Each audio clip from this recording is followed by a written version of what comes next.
नमस्कार दोस्तों, मेरा नाम विवेक सिन्हा अनुराग है और आज हम डीएनएस के बारे में सीखेंगे। डीएनएस मतलब डोमेन नेम सिस्टम। आज हम बात करेंगे डीएनएस के बारे में। डीएनएस क्या है, डीएनएस नेम स्पेस जिसको बोलते हैं वो क्या है, वो डीएनएस नेम सर्वर्स क्या होते हैं, डिफरेंट जो भी डीएनएस रिसोर्स रिकॉर्ड टाइप होते हैं, डिफरेंट प्रकार के रिसोर्स रिकॉर्ड होते हैं डीएनएस के, उनके बारे में सीखेंगे।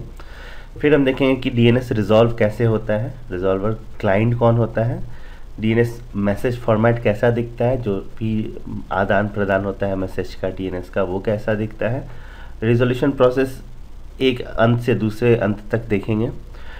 डीएनएस जोन्स के बारे में पढ़ेंगे, क्या प्रोटोकॉल यूज़ होता है और कौन कौन महत्वपूर्ण खिलाड़ी हैं डीएनएस में, उनके बारे में देखेंगे। तो शुरुआत करते हैं यहाँ से कि डीएनएस क्या है। तो डीएनएस फुल फॉर्म है डोमेन नेम सिस्टम। तो आपने देखा होगा कि जब भी हम किसी वेबसाइट को एक्सेस करना चाहते हैं तो वहाँ पे हम वेबसाइट का नाम यूज़ करते हैं, लाइक www.google.com। आईपी एड्रेस नहीं टाइप करते हैं क्योंकि कोई करना भी नहीं चाहता है। आईपी एड्रेस याद करने में मुश्किल होता है। आईपी एड्रेस बदल सकता है। आईपी एड्रेस अगर बदल गया, आप अपने ब्रांड का डोमेन एक रजिस्टर करते हैं तो आपका वो फिक्स्ड रहता है कि हाँ मैं apple.com हूँ तो मैं apple.com हूँ, ये चेंज नहीं होने जा रहा है। लेकिन आईपी एड्रेस बदल सकता है। कल को आप ये डिसाइड करते हैं कि नहीं, मेरा सर्वर बॉम्बे में नहीं होस्ट करेगा, सिंगापुर में होस्ट करेगा, तो फिर वो आईपी एड्रेस बदल जाएगा। तो ये एक फ़ोन बुक की तरह आप इसको सोच सकते हैं कि यहाँ पे क्या होता है कि जो नाम है वो एक आईपी एड्रेस में रिजोल्यूशन होके हमारे पास मिल जाएगा। तो कौन सा आईपी एड्रेस मिलेगा, यही काम है डीएनएस का। डीएनएस का प्रमुख काम यही है कि जो भी नाम दिया है उसके बदले कौन से सिस्टम से कनेक्ट होना है वो आईपी एड्रेस हमें मिल जाएगा। या तो वो IPv4 एड्रेस मिलेगा, अभी नया IPv6 चल रहा है, वो मिल सकता है। जब ये शुरुआत हुआ था डीएनएस का, डोमेन नेम सिस्टम का, उस टाइम क्या होता था कि एक लोकल सिस्टम में हम मेंटेन करते थे एक होस्ट फाइल को, जहाँ पे एक आईपी एड्रेस होता था और वो कौन से डोमेन नेम को पॉइंट कर रहा है वो रहता था। तो उससे क्या होता था कि यही काम लोकल सिस्टम पे हुआ करते थे। आप एक्सेस करना चाहते हो www.usa.gov.mil मिलिट्री साइट, तो वो एक आईपी एड्रेस से मैप्ड रहता था। लेकिन धीरे धीरे ये बढ़ता गया, साइट्स बढ़ते गए, तो उसको हैंडल करना इजी नहीं था। हर बार उसको आपको अपडेट करना होता था, डिफरेंट सिस्टम्स पे सब जगह एक ही एंट्री होना ज़रूरी होता था। तो ये जो एडमिनिस्ट्रेटर का काम था वो बढ़ गया। तब इन्होंने एक डिस्ट्रीब्यूटेड आर्किटेक्चर बनाया जो सभी जगहों पर फैला रहेगा और जिसको विश्वास किया जा सकता है। ऐसा नहीं है कि अगर हम उसको कोई गड़बड़ एंट्री एक जगह पे कर दे तो वो दूसरी जगह रेप्लिकेट हो जाएगा, इसलिए सिक्योरिटी मैकेनिज्म डाले गए हैं। तो उसके बारे में हम आगे देखेंगे। तो अभी ये पॉइंट्स हम देखते हैं कि डीएनएस नेम सिस्टम क्या करता है। जो नाम है उसको आईपी एड्रेस में तब्दील करता है। फिर ये क्या होता है, डोमेन नेम सिस्टम जो होता है वो हायरार्किकल है। .com डॉट से शुरू होता है, रूट जिसको बोलते हैं, .com पे जाता है, फिर आपका apple.com आता है, फिर www.apple.com या फिर mail.apple.com आता है। इस तरह से बढ़ता जाता है और ये डिस्ट्रीब्यूटेड सिस्टम का यूज़ करता है। फिर ये ह्यूमन फ्रेंडली होता है, हम आराम से रिमेंबर कर सकते हैं। आईपी एड्रेस याद करना मुश्किल होता है, कठिन होता है। ये इसको मैनेज करना आसान है। इसमें को हम स्केल कर सकते हैं। अगर हम ज़रूरत हमारे पास है कि सर्वर्स का कैपेसिटी बढ़ा दिया जाए, 10 सर्वर्स लगा दिए जाए, तो ये सारी चीज़ें पॉसिबल है डोमेन नेम सिस्टम के जरिए। एक आइडेंटिटी बनाता है आपके वेबसाइट का और ये फिक्स्ड रहता है। अब मेल जब आप किसी को करते हैं तो वो भी आपका @डोमेन नेम होता है। लाइक मेरा अगर मान लो विवेक सिन्हा अनुराग @google.com, तो ये आसान है। अगर आप @74.125.236.48 करेंगे थोड़ा कठिन होगा। लोड डिस्ट्रीब्यूशन की बात हम पहले ही कर चुके हैं। अब हम देखेंगे कि ये कैसे हायरार्किकल स्टैंड करता है। एक नाम जो होता है उसको बोलते हैं FQDN, यानी कि फुल्ली क्वालिफाइड डोमेन नेम, एक वैलिड डोमेन नेम। वो स्टार्ट होता है डॉट से, जो कि जनरली हम ब्राउज़र में नहीं लिखते हैं एड्रेस बार में। तो हम क्या लिखते हैं, हम ये लिखते हैं HTTP, जो कि प्रोटोकॉल है, हाइपरटेक्स्ट ट्रांसफ़र प्रोटोकॉल। अगर आप सीखना चाहते हैं HTTP डिटेल में तो मैं हिंदी में एक और ट्यूटोरियल बनाऊंगा HTTP पे बाद में, परंतु अभी आप ये देख लें HTTP एक प्रोटोकॉल है, maps.google.com और ये डॉट है लास्ट में, ये है रूट जो कि यहाँ डिनोट किया गया है। फिर मेरा ये साइट है .com। इसी तरह डिफरेंट साइट्स होते हैं edu, net, com, in, nl। .com के अंदर में लोग डोमेन खरीदते हैं, microsoft.com, yahoo.com, akamai.com या फिर google.com। अब जब जिसने google.com खरीद लिया है वो उसके अंदर में सब डोमेन्स बना सकता है, जैसा कि maps.google.com या फिर mail.google.com। अब हम देखेंगे कि ये काम रिजोल्यूशन का कौन करता है, तो उसे बोलते हैं नेम सर्वर्स। ये एक डिफरेंट काइंड ऑफ सर्वर्स है, ये आम सर्वर की तरह ही है, परंतु इस पे जो सॉफ्टवेयर चल रहा होता है उसका एक ही काम है कि डोमेन नेम सिस्टम का एक पार्ट है ये, और जो भी डीएनएस नेम के लिए क्वेरी आया है उसके बदले में एक आईपी एड्रेस दे दें। बहुत ही प्रचलित एक सॉफ्टवेयर है जिसे बाइंड बोलते हैं, Barclays internet name domain, BIND, जिसका यूज़ हर जगह हो रहा है आजकल। डिफरेंट प्रकार के नेम सर्वर्स हैं। पहला है लोकल नेम सर्वर्स, फिर है authoritative name server, primary name server, secondary name server और रूट नेम सर्वर।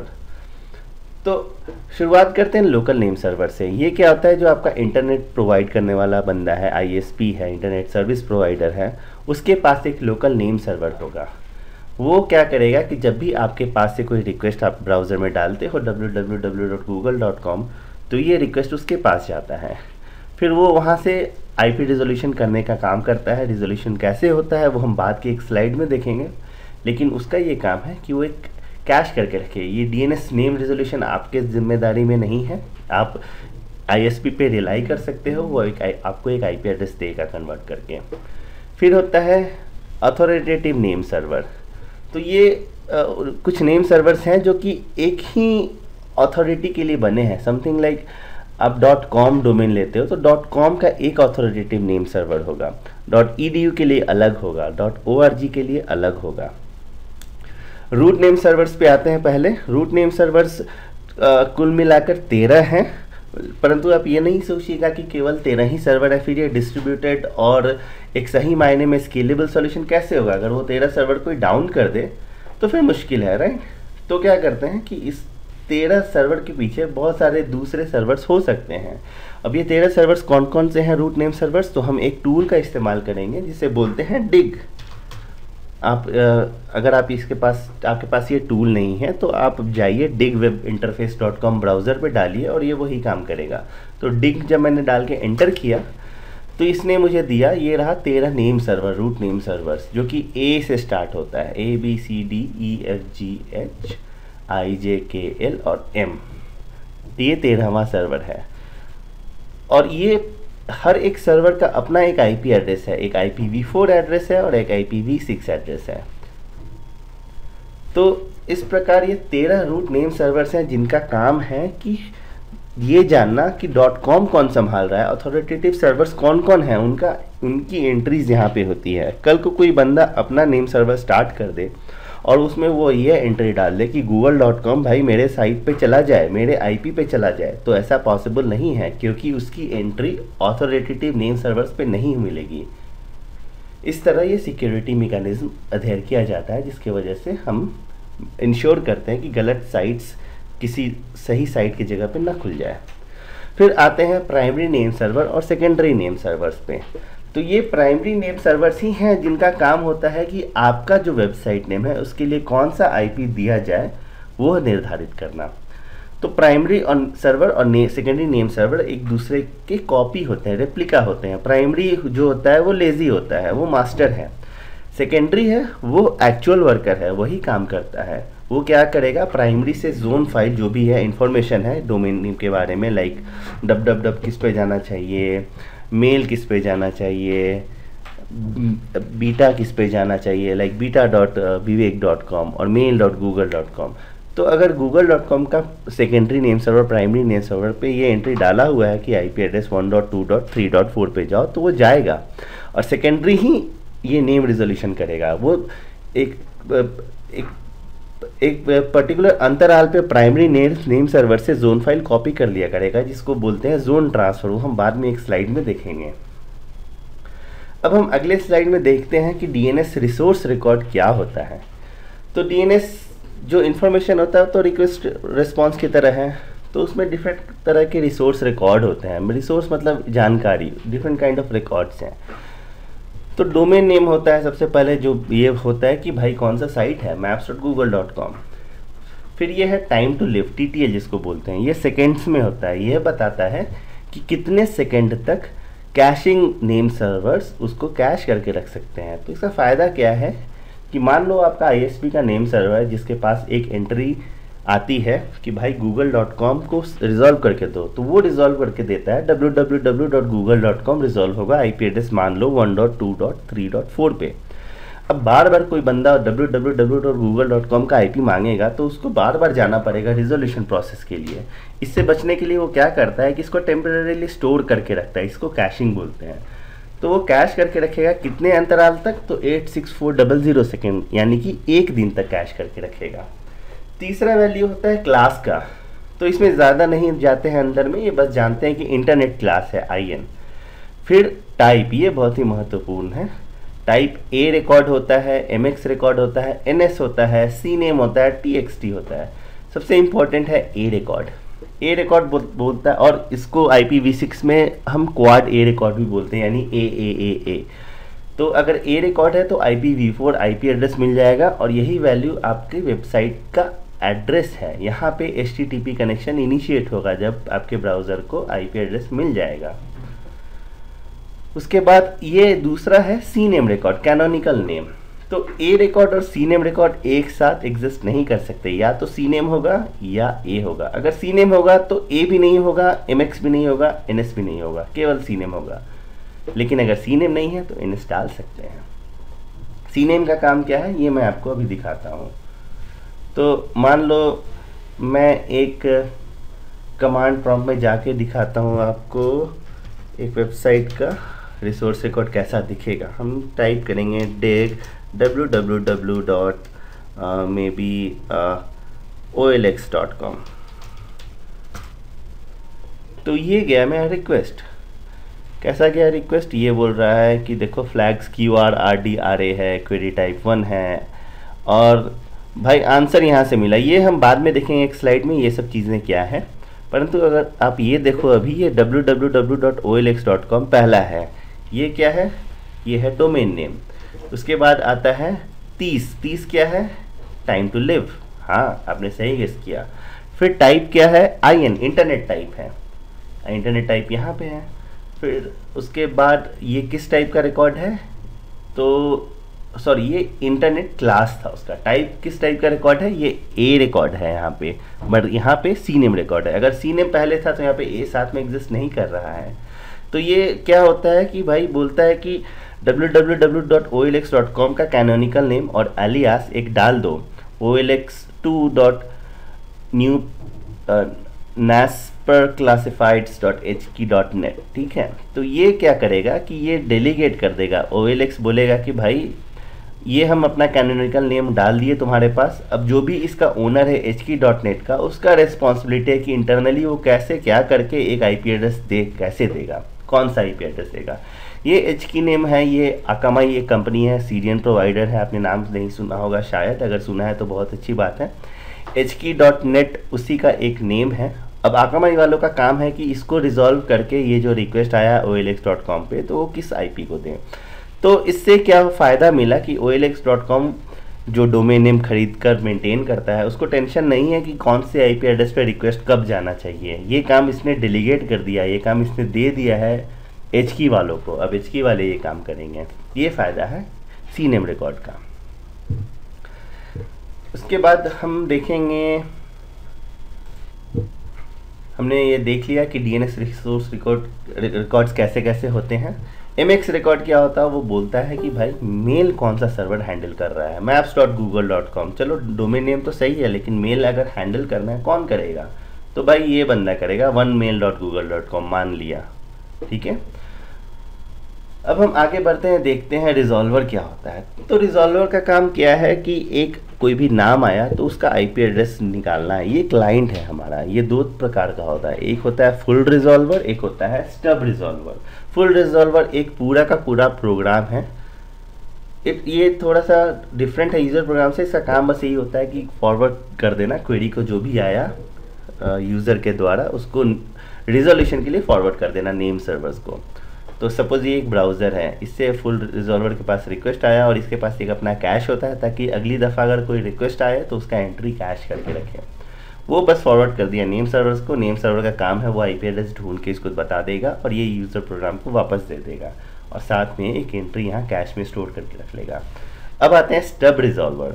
सो स्टब रिजॉल्वर एक छोटा सा प्रोग्राम होता है जो बस फॉरवर्ड करता है क्वेरीज डीएनएस सर्वर को, लेकिन इसमें कैश नहीं होता है, ये एक यूज़र प्रोग्राम का ही एक हिस्सा है। ठीक है, तो इसमें ज़्यादा जानने के लिए कुछ है नहीं। हम आगे बढ़ते हैं डीएनएस मैसेज फॉर्मेट पे। तो डीएनएस जो है उसमें आप एक क्वेश्चन भेजते हो, आपका क्लाइंट एक क्वेरी भेजता है नेम सर्वर्स को और वापस में रिस्पॉन्स आता है। तो रिक्वेस्ट और रिस्पॉन्स ऑलमोस्ट एक ही जैसे दिखते हैं, मैं आपको दिखाऊंगा अभी।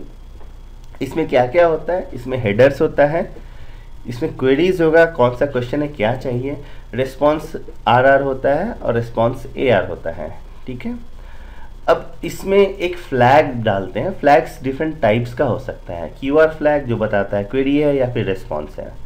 AA फ्लैग अगर क्वेरी है तो ये 0 होगा, अगर रिस्पॉन्स है तो ये वैल्यू 1 हो जाएगा। AA रिकॉर्ड ऑथोरिटेटिव आंसर के लिए होता है। TC होता है कि भाई रिस्पॉन्स जो है वो ट्रंकेटेड हो गया है। तो DNS में अगर 512 बाइट से ज़्यादा का रिस्पॉन्स आ रहा है तो वो एक बार में नहीं आएगा, वो ट्रंकेट हो सकता है। उस केस में TC फ्लैग सेट हो जाएगा। RD होता है रिकर्शन डिजायर्ड और RA होता है रिकर्शन अवेलेबल। क्वेश्चन फॉर्मेट कैसा दिखेगा, तो नाम दिखेगा, कौन सा डोमेन नेम और RP के लिए जा रहा है रिक्वेस्ट। क्वेरी टाइप दिखेगा, अगर A चाहिए, NS चाहिए, MX चाहिए। क्वेरी क्लास दिखेगा। तो हम देखते हैं ये एक्चुअली दिखता कैसा है। तो ये रहा हमारा, हमने क्वेश्चन डाला क्या कि भाई इसमें क्वेश्चन तो हमने हाइड कर दिया, बस आंसर देखो। ये एक हेडर आया, उसमें उसके बाद ऑप कोड है, क्वेरी है, स्टेटस है, नो एरर, आईडी नंबर ये है क्वेरी का। फ्लैग कौन कौन का सा सेट हुआ, QR फ्लैग सेट हुआ। QR किसका था, ये क्वेरी है। तो क्वेरी ये है या नहीं है, ये वैल्यू 1 आया, यानी हाँ ये क्वेरी है, ये रिस्पॉन्स है। ठीक है, उसी प्रकार ये डिफरेंट फील्ड्स यहाँ पे आए और फाइनली हमारा आंसर नीचे है। तो ये आईपी एड्रेस मिल गया, यहाँ पे हमारा काम खत्म हो गया। डीएनएस रिसोर्स रिकॉर्ड है किस टाइप का, A टाइप का है। यहाँ पे क्या था, CNAME था। तो CNAME से अंदर ये होते होते A रिकॉर्ड कर गया। इसके बीच मल्टीपल CNAMEs हो सकते हैं, जैसा कि आप यहाँ पे देख सकते हैं। क्वेरी किससे किया, तो सर्वर ये आईपी एड्रेस था। कब किया, ये रहा। मैसेज का साइज क्या था, 139 बाइट्स। तो आप ये देखो कि ये 512 बाइट से ज़्यादा का नहीं था, इसलिए ये एक ही बार में आ गया यहाँ पे। अब हम देखते हैं रिजोल्यूशन प्रोसेस कैसे होता है। तो अगर आप देखोगे एक छोर से दूसरी छोर तक कैसे रिक्वेस्ट रिस्पॉन्स फ्लो करता है, तो सबसे पहले वो स्टार्ट होता है हमारे ब्राउज़र से। हम ब्राउज़र पे टाइप करते हैं www.google.com। google.com के लिए क्वेरी जाएगा हमारे नेम सर्वर्स के पास। अब नेम सर्वर कौन सा होगा, या तो हम अपने एक लोकल सिस्टम पे सेट करके रख सकते हैं, या फिर आप चाहो तो यूज़ कर सकते हो ओपन डीएनएस, या फिर फेसबुक का नेम सर्वर है, या फिर गूगल का नेम सर्वर है। लाइक आईपी एड्रेस 8.8.8.8 और 8.8.4.4 गूगल का है। ओपन डीएनएस होता है 208.67.222.222 और 208.67.220.220। तो कोई भी आप नेम सर्वर्स आप लोकल सिस्टम पे कॉन्फ़िगर कर सकते हैं। अगर आप नहीं चाहते हैं तो ये नेम सर्वर आपके ISP का यूज़ होगा, जो कि आपके राउटर में कॉन्फ़िगर्ड है। वहाँ से ये रिक्वेस्ट रूट के पास जाएगा और रूट से फिर ऑथोरिटेटिव नेम सर्वर्स के पास जाएगा, वहाँ से आपके अपने नेम सर्वर्स के पास जाएगा और फाइनली एक IP रिजॉल्व होकर मिल जाएगा। हम देखेंगे ये होता कैसे है। तो रिजोल्यूशन प्रोसेस दो तरीके का होता है, एक रिकर्सिव बोलते हैं और दूसरा नॉन रिकर्सिव बोलते हैं। नॉन रिकर्सिव को आइटरेटिव भी बोल सकते हैं। रियल वर्ल्ड सिनेरियो में हर क्वेरी आइटरेटिव ही जाता है। इसमें क्या होता है कि अगर आप रिकर्सिव क्वेरी करते हैं तो उसमें सारा काम जो है वो हर सर्वर पे लोड बढ़ाता चला जाता है। लेकिन नॉन रिकर्सिव क्वेरी में क्या होता है कि एक क्लाइंट है, उसने रिक्वेस्ट किया है कि भाई मुझे dns.eurocom.fr का IP ढूंढ के दो, तो ये ही सारा काम करेगा, बार बार इसी में रिकर्शन होता रहेगा और ये आइटरेशन कर कर के डिफरेंट सर्वर्स के साथ एक आंसर क्लाइंट को दे देगा। ये चेक करेगा रूट को कि भाई मुझे IP एड्रेस बताओ dns.eurocom.fr का। रूट नेम सर्वर बोलेगा भाई मेरे पास तो IP एड्रेस है नहीं, बट मैं ये जानता हूँ कि .fr कौन हैंडल करता है। इसी तरह ये आगे बढ़ेगा। एग्जैक्टली ये कैसे होता है वो हम अगले स्लाइड्स में देखते हैं। तो रिजोल्यूशन प्रोसेस यहाँ पे मैंने दिखा रखा है। एक डीएनएस रिकर्सर है जिसके पास ये रिक्वेस्ट किया कि भाई मुझे www.wikipedia.org के लिए आईपी एड्रेस ढूंढ के दो। तो ये रिक्वेस्ट गया पे डीएनएस रिकर्सर जो कि आपकी आईएसपी का नेम सर्वर है, वहाँ से ये रूट सर्वर पे भेजा, बोला मुझे www.wikipedia.org का आईपी एड्रेस दो। ये बोलेगा मेरे पास आईपी नहीं है, लेकिन मैं ये जानता हूँ कि ऑथोरिटेटिव सर्वर कौन है .org का नेम सर्वर कौन है, उसका आईपी ये रिस्पॉन्स में देता है। डीएनएस रिकर्सर फिर उसके पास जाता है, बोलता है भाई मुझे www.wikipedia.org का आईपी एड्रेस दो। ये बोलता है भाई मेरे पास तो नहीं है, लेकिन तुम एक काम कर सकते हो, मैं ये जरूर जानता हूँ कि कौन सा नेम सर्वर है जो wikipedia.org हैंडल करता है, तुम उसके पास जाओ, और उसका आईपी एड्रेस देता है। फिर से डीएनएस रिकर्सर उस तीसरे सर्वर पर रिक्वेस्ट मारता है कि भाई तुम www.wikipedia.org का आईपी एड्रेस दो। ये उसका नेम सर्वर है, बोला हाँ मेरे पास ये आईपी एड्रेस है। इसके पास जो डेटाबेस है वो उससे ये निकाल के देगा, उसको जोन फाइल बोलेंगे। जोन फाइल में देखेगा कि हाँ, उसमें चेक करेगा एसओए रिकॉर्ड, जिसको बोलते हैं स्टार्ट ऑफ अथॉरिटी। वो बोलता है कि हाँ wikipedia.org के लिए तुम्हारे पास सारा इन्फॉर्मेशन है। उसमें चेक करके ये आगे से कौन सा रिकॉर्ड रिकॉर्ड मांग रहा है, तो वो आईपी एड्रेस निकाल के दे देगा, बोलेगा ये रहा तुम्हारा आईपी एड्रेस, अब तुम कनेक्ट हो सकते हो। तो ये जो डोमेन नेम है टोटल कितना लंबा हो सकता है, तो ये डिफरेंट लेवल्स पे देखते हैं। लाइक अगर आप एक सब डोमेन बना रहे हो तो ये इसका सब लेवल है, राइट। तो 1 level, 2 level, 3 level, 4 level, like wikipedia.org, www.wikipedia.org, beta.www.wikipedia.org, इस तरह से लेवल्स बढ़ सकता है। ये मैक्सिमम 127 लेवल्स का हो सकता है। मैक्सिमम 63 कैरेक्टर का एक लेवल हो सकता है, और कुल मिलाकर टोटल लेंथ जो है वो 255 ऑक्टेट्स का हो सकता है। ठीक है, अब हम देखेंगे जोन फाइल्स। मैंने यहाँ चर्चा किया है कि जोन फाइल क्या होता है। तो जोन फाइल क्या है कि अगर आप कोई डोमेन नेम रिजोल्यूशन के लिए जा रहे हो तो ईडीयू के पास अपना ईडीयू डोमेन्स का ही इंफॉर्मेशन है, तो ये इसका अपना क्षेत्र हो गया, वो डोमेन अपना जोन बना लिया। उसी तरह ईडीयू के अंदर में भी आप साइट है yale.edu, तो yale.edu का अपना एक क्षेत्र है जिसको अपना जोन बोलते हैं। तो yale.edu के अंदर में जो उसका सब डोमेन होगा eng.yale.edu या फिर mail.yale.edu या फिर और वो www.yale.edu, तो इनका इंफॉर्मेशन ये जोन फाइल जो yale.edu है उसके पास ही होगा। इससे क्या हुआ, इस पे पहले तो रूट पे लोड कम हो गया कि भाई .edu ये संभालेगा, .com ये संभालेगा, .nl ये संभालेगा, .military वो संभालेगा। ठीक है, अब .edu में भी क्या हुआ कि भाई yale.edu ये बंदा संभालेगा, मेरे ऊपर लोड मत डालो। तो ये डेलीगेशन हो गया अथॉरिटी का, इससे लोड कमता गया। प्लस इससे क्या है, इसके एडमिन को आसान हो गया काम मैनेज करने में कि yale.edu में कौन कौन सब डोमेन हो सकते हैं, उनके लिए कौन कौन सा आईपी कॉन्फ़िगर करना है, मेल के लिए कौन सा आईपी कॉन्फ़िगर करना है, ये सब एडमिन का काम आसान हो गया। तो यही मैंने यहाँ पे लिखा है कि each zone contain some part of the tree. तो सारा जोन है ये एक ट्री की तरह जो फैला हुआ है, जो हम वृक्ष के रूप में देख सकते हैं। ये रूट है, जो जड़ है, उससे ये ऊपर चलता चला गया है और ये फैलता चला गया है। तो ये एक पर्टिकुलर पार्ट ही है जो ये मैनेज करेगा, इसको बोलते हैं डीएनएस जोन। अब हमने बात करा था प्राइमरी सर्वर्स, सेकेंडरी सर्वर्स और primary name servers, secondary name servers के बारे में। वो क्या है कि प्राइमरी नेम सर्वर्स में मेन डेटा होता है और उससे हम ट्रांसफ़र करते हैं जो जोन फाइल है, जिसको हमने बोला, जो इसके पास सारा इन्फॉर्मेशन है जिस फाइल में, उसको जोन फाइल बोल रहे हैं, वो ट्रांसफ़र होगा सेकेंडरी में। अब ये ट्रांसफ़र दो तरीके से हो सकता है, एक एब्सोल्यूट तरीका है, दूसरा होता है इंक्रीमेंटल। ये ट्रांसफ़र को एक्सफर लिख दिया है, तो इंक्रीमेंटल ट्रांसफ़र।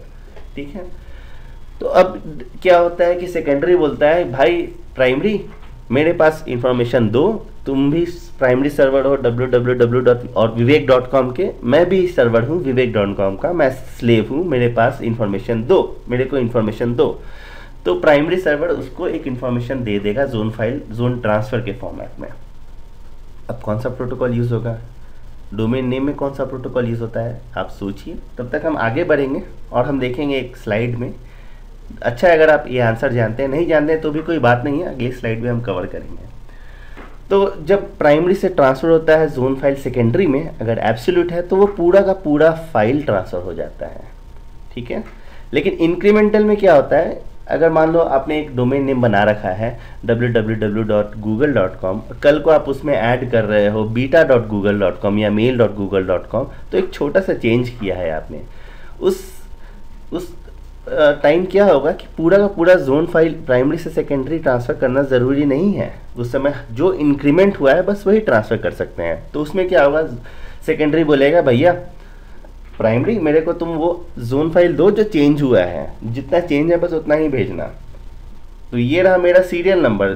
तो एक तरह से क्या करते हैं, एक सीरियल नंबर दे देते हैं हर जोन फाइल को। वो बोलेगा, एक वर्जनिंग है, एक तरीका है बोलने का कि कौन सा वर्जन मेरे पास है। तो बोलेगा मेरे पास सीरियल नंबर 20 है जोन फाइल का, तुम्हारे पास अगर लेटेस्ट है तो दो। तो वो जोन फाइल का रिक्वेस्ट जब गया प्राइमरी का, प्राइमरी चेक करता है, अरे मेरे पास तो 22 है, ओके, यानी कुछ चेंज हुआ है, इंक्रीमेंट हो गया है वैल्यू। तो क्या इंक्रीमेंटल वैल्यू है 20 से 22 के बीच में, और वो डेटा वो सेकेंडरी को दे देता है। इस प्रकार जोन फाइल प्राइमरी से सेकेंडरी के पास चला जाता है। अब हमने आपसे क्वेश्चन पूछा था कि कौन सा प्रोटोकॉल कहाँ कहाँ यूज़ होता है, तो अगली स्लाइड में वही मैंने कवर किया है।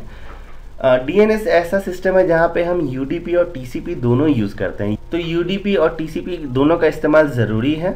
डिफरेंस क्या क्या है यूडीपी और टीसीपी में, वो हम अभी पूरी तरह से कवर नहीं करेंगे, परंतु अगर आपको याद ना हो तो मैं याद दिला दूँ। यूडीपी फास्ट होता है और टीसीपी रिलायबल होता है। तो मोस्ट ऑफ द टाइम क्या है कि किसी भी यूज़र को फास्ट रिजोल्यूशन चाहिए कि भाई फटाक से मेरे को आईपी एड्रेस निकाल के तुम दे दो www.google.com का, उसको डिले नहीं चाहिए। तो वैसे केस में यूडीपी का इस्तेमाल होता है, यानी मोस्ट ऑफ द टाइम हम लोग यूडीपी इस्तेमाल कर रहे हैं। लेकिन जब डेटा 512 बाइट से बढ़ जाता है तो उस केस में हम टीसीपी का इस्तेमाल करते हैं, ट्रांसमिशन कंट्रोल प्रोटोकॉल। क्यों? क्योंकि वो रिलायबल है, वो पूरा का पूरा डेटा ट्रांसफ़र करेगा। और इसीलिए जब जोन ट्रांसफ़र होता है तब हम टीसीपी का इस्तेमाल करते हैं, क्योंकि जोन फाइल वो पूरा का पूरा 512 बाइट से ज़्यादा का हो सकता है, और प्लस जोन फाइल ट्रांसफ़र होना बहुत ही ज़रूरी है, इसलिए रिलायबिलिटी का सवाल है, इसलिए टीसीपी यूज़ करेंगे। कौन सा पोर्ट यूज़ करता है डीएनएस? तो पोर्ट नंबर 53 यूज़ करता है। डीएनएस क्वेरी में भी अगर 512 बाइट से ज़्यादा का क्वेरी है, रिस्पॉन्स साइज़ है, तो हम टीसीपी का इस्तेमाल करेंगे वहाँ पे। ठीक है, तो अभी तक हमने पूरा देखा है डीएनएस सिस्टम के बारे में, कैसे रिजोल्यूशन प्रोसेस होता है, कौन क्या है। अब एक बार हम फिर से देख लेते हैं कि इम्पोर्टेंट इसमें महत्वपूर्ण खिलाड़ी कौन कौन से हैं, महत्वपूर्ण प्लेयर्स कौन कौन से हैं इसमें। तो सबसे बड़ा जो अथॉरिटेटिव बॉडी है उसको बोलते हैं आईकैन। तो आईकैन क्या करता है? आईकैन का काम है कि सारा नेम्स और नंबर असाइन करना। इसका फुल फॉर्म ही है internet corporation for assign names and numbers, और ये एक नॉन प्रॉफिट ऑर्गेनाइजेशन है। ये रिस्पॉन्सिबल होता है कि कौन सा डोमेन नेम कैसे मैनेज होगा, कौन सा आईपी किसको जाएगा, ये सारा का सारा काम उसी बॉडी को दिया गया है, आईकैन को। फिर होता है रजिस्ट्रार। तो रजिस्ट्रार कौन है? तो रजिस्ट्रार वो है जिसके पास आप अपना डोमेन नेम रजिस्टर करते हो। लाइक आपको अगर डोमेन नेम खरीदना हो www.google.com, तो आपको बताना पड़ेगा दुनिया को कि भाई google.com मैंने खरीद लिया है, और मेरे नेम सर्वर के पास आप आओ ताकि मैं आपको आईपी बता सकूं। तो ये काम रजिस्ट्रार करते हैं। रजिस्ट्रार जैसे GoDaddy हुआ, name.com हुआ, इंडिया में लोग यूज़ करते हैं bigrock.in। तो बिगरॉक में भी हो या फिर GoDaddy में हो, सबका एक ही काम है, वो डोमेन नेम आपके लिए रजिस्टर कर देंगे 1 साल 2 साल 5 साल 10 साल के लिए, जितना आप करना चाहते हैं। लेकिन इसकी एक फ़ी होती है, वो आप पे करते हो रजिस्टर, क्योंकि ये नेम सर्वर्स हैं, इनको रन करने में खर्च आता है, और ये आईकैन फ्री में नहीं करने जा रहा। तो आईकैन भी एक फ़ी चार्ज करता है। जब आप डोमेन नेम रजिस्टर करते हो एक आईकैन फ़ी पे करते हो आप, साथ में आपको मालूम हो या ना हो, रजिस्ट्रार के थ्रू आईकैन के पास पैसा पहुंच जाता है। फिर होता है कंपनी जो कि मैनेज करती है इनको, इन नेम सर्वर्स को। लाइक .com का जो अथॉरिटेटिव नेम सर्वर जिसके हमने देखा, उसे कोई ना कोई तो होगा जो मैनेज करता होगा। तो बड़ी बड़ी कंपनियां हैं जो ये काम करती हैं। फिर होता है नेम सर्वर्स, जो कि रिस्पॉन्सिबल है किसी पर्टिकुलर डोमेन के लिए। लाइक अगर डोमेन नेम हमने लिया हुआ है google.com, तो उसका अपना नेम सर्वर होगा, तो primary name server, secondary name servers. तो ये 4 बहुत ही महत्वपूर्ण खिलाड़ी हैं पूरे डोमेन नेम सिस्टम में। तो अब हम देखेंगे कि जब हम डीएनएस के बारे में सब कुछ जान चुके हैं तो क्या क्या हमने सीखा। डोमेन नेम क्या है, किसका क्या फंक्शन है, रिजोल्यूशन कैसे होता है, कौन कौन सा प्रोटोकॉल यूज़ होता है, फ्लो कैसे है, इंपॉर्टेंट प्लेयर्स कौन कौन से हैं। फिर भी अगर आपको लगता है कि कुछ छूट गया या फिर कोई दिक्कत है आपको, तो आप हिचकिचाइए नहीं, आप नीचे कमेंट सेक्शन में सवाल पूछिए और मैं उसका बेहिचक आंसर करूँगा। और बहुत ही ज़रूरी बात, आप मेरे चैनल को सब्सक्राइब कर लें ताकि अगली दफ़ा अगर मैं कोई ट्यूटोरियल डालूं तो आप उसे मिस न करें। आशा करता हूं कि मेरा ये ट्यूटोरियल आपको पसंद आया होगा और आपने इससे कुछ सीखा होगा। मेरा ट्यूटोरियल देखने के लिए बहुत बहुत धन्यवाद। देखते रहें।